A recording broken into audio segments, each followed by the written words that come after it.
Season 5 episode 8 start होता है और वॉल्टर उसके ऑफिस में बैठा हुआ होता है। टॉड वहाँ आता है और उससे बोलता है कि तुमने कार जो स्क्रैप करने को बोली थी वो मैंने स्क्रैप कर दी है। यानी कि माइक की जो कार थी अब वॉल्टर ने टॉड से वो स्क्रैप करवा ली है। फिर वो उसे बोलता है कि हमें दूसरा जो बिजनेस है वो भी टेक केयर उसकी करनी पड़ेगी। यानी कि जो माइक की बॉडी है अब उसे भी उन्हें ठिकाने लगाना है। वॉल्टर ने उसकी गाड़ी की जो ट्रंक होती है उसमें माइक की बॉडी रखी हुई होती है। हमें एक बैरल भी दिखता है जिसमें एसिड वो डालने वाले होते हैं। पर तभी जेसी वहाँ आता है। वो जेसी से वो बॉडी छुपाते हैं। जेसी वॉल्टर से बात करना चाहता है।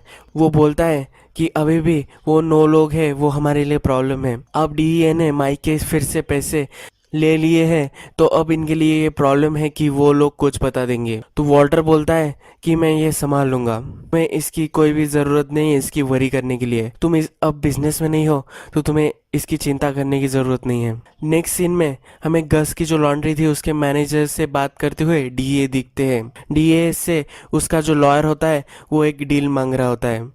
लॉयर डीए से बोल रहा होता है कि मेरे क्लाइंट के लिए फुल इम्यूनिटी और बहुत सारी डिमांड उसने की हुई होती है। फिर हैंक उसे बोलता है कि हम सब ये नहीं मानने वाले। इस सेल ब्लॉक में तुम्हारे जैसे और 8 लोग हैं जो मुझे इससे बेटर डील दे देंगे। तो मैनेजर उससे बोलता है कि मैं तुम्हें ये चीज वो चीज़ें बता सकता हूँ कि जो तुम्हें कभी भी मालूम भी नहीं होगी। हैंक इंटरेस्टेड हो जाता है। अब जो उनके पास पैसे नहीं आने वाले वो मैनेजर तब सब डिटेल्स हैंक को बता देने वाला है। नेक्स्ट सीन में लिडिया से मिलने वॉल्टर आता है। लिडिया से अब वो सब नाम लेने वाला है। जब वो उससे उस सब नामों के बारे में पूछता है तो लिडिया उससे बोलती है कि क्या इसकी गारंटी कि मैं अगर तुम्हें नाम दे दूंगी तो तुम मुझे नहीं मारोगे। तुम सारे जो लूज एंड्स हैं वो पैक कर रहे हो, इसमें मेरा भी नाम आ सकता है, तुम मुझे भी मार दे सकते हो। फिर वो उसे एक बिजनेस प्रपोजिशन देती है। वो बोलती है कि तुम्हारा जो मैथ है तुम सिर्फ इसी कंट्री में एक ही एरिया में सप्लाई कर रहे हो।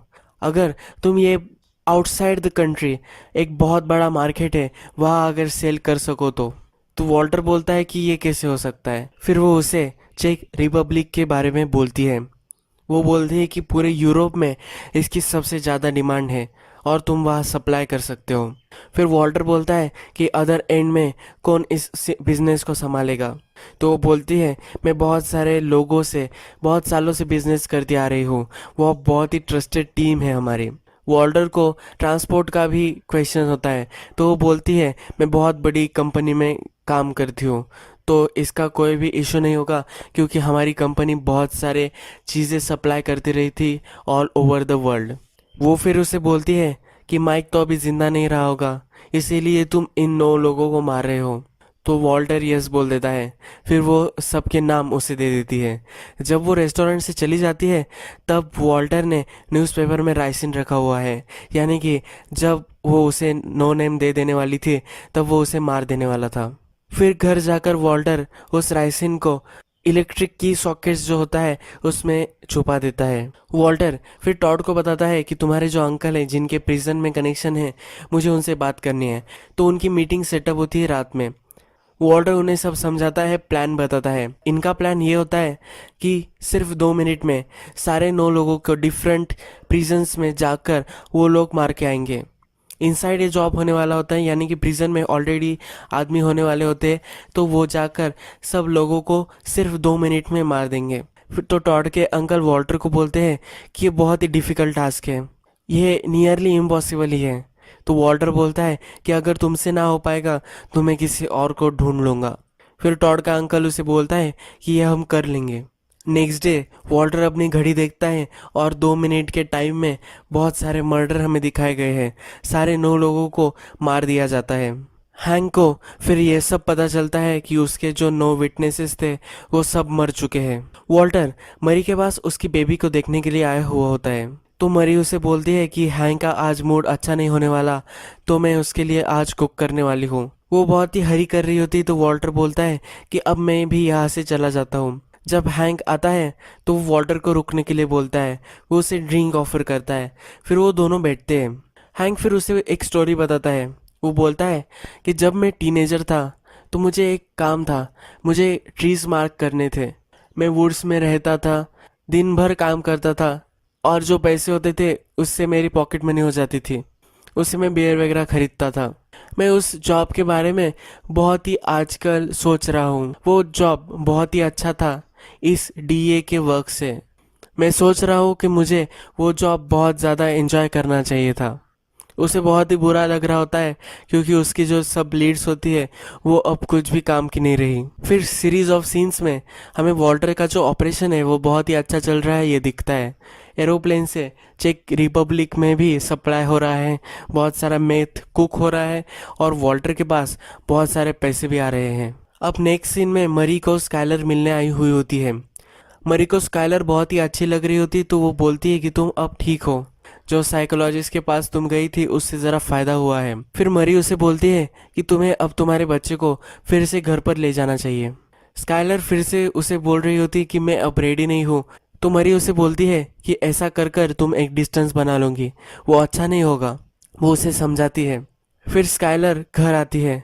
घर आकर वो वॉल्टर के पास आती है। वॉल्टर से वो बोलती है कि चलो मुझे तुम्हें कुछ दिखाना है। फिर वो उसे एक स्टोरेज स्पेस पर लेकर जाती है। वो स्टोरेज प्लेस को ओपन करती है और वहाँ बहुत सारे पैसे होते हैं। वो सब वो वॉल्टर को दिखाती है। वो वॉल्टर को बोलती है कि बहुत सारे पैसे जब आने लग गए और कार वॉश में रखना ज़रा रिस्की हो गया तो मैंने ये प्लेस रेंट कर लिया। मुझे मेरे बच्चे अब वापस चाहिए। मैं कितने दिन उन्हें अपने घर से बाहर रख सकती हूँ। ये जो पैसे है ये बहुत ही इनफ है तुम्हें इस काम से बाहर निकल जाने के लिए। इतने पैसे हम 10 जन्मों में भी स्पेंड नहीं कर सकते। वॉटर उससे पूछता है कि ये कितने पैसे हैं। तो स्काइलर बोलती है कि मुझे कोई भी आइडिया नहीं है कि कितने हैं, ये बहुत सारे अलग अलग नोट्स होते हैं। तो उसने वेट करने की भी कोशिश की होती है पर वो वेट भी नहीं कर सकती। फिर वॉल्टर हमें हॉस्पिटल में दिखाया गया है, वो फिर से टेस्ट कर रहा होता है। वॉल्टर फिर जेसी से मिलने आता है। वो जेसी से बोलता है कि मैं इधर ही था नेबरहुड में, तो मुझे लगा कि तुमसे मिलने मैं आ जाऊँ। जेसी बोलता है कि मुझे पता है कि तुमने उन लोगों के साथ क्या किया। वॉल्टर बताता है कि मुझे कोई चॉइस भी नहीं थी। वॉल्टर फिर सब्जेक्ट चेंज करता है और बोलता है कि मुझे हमारा जो आरवी थी वैसी आरवी दिखी थी, उसमें बुलेट होल्स वगैरह नहीं थे पर इससे काम चल जाता है।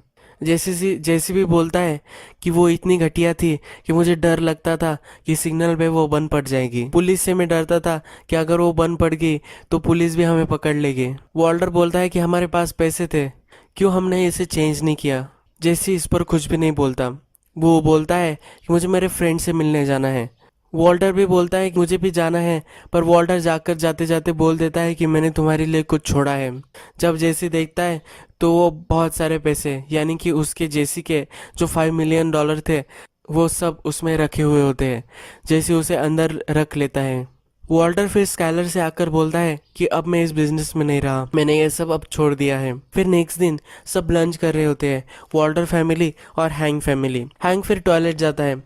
हैंक जब टॉयलेट में होता है तो उसे एक बुक मिलती है। वो बुक वॉल्ट विटमन की जो पोएम्स होती है उसकी होती है। वो जब उसका फ्रंट देखता है तो वॉल्टर के लिए किसी ने गिफ्ट की होती है और उस पर लिखा होता है कि मेरा हीरो WW। और जिसने ये बुक वॉल्टर को दी हुई होती है उसके इनिशियल भी यहाँ होते हैं GB यानी कि गेल बेटेकर। और WW का मीनिंग वॉल्टर वाइट है। ये सब हैंक फिगर आउट कर लेता है।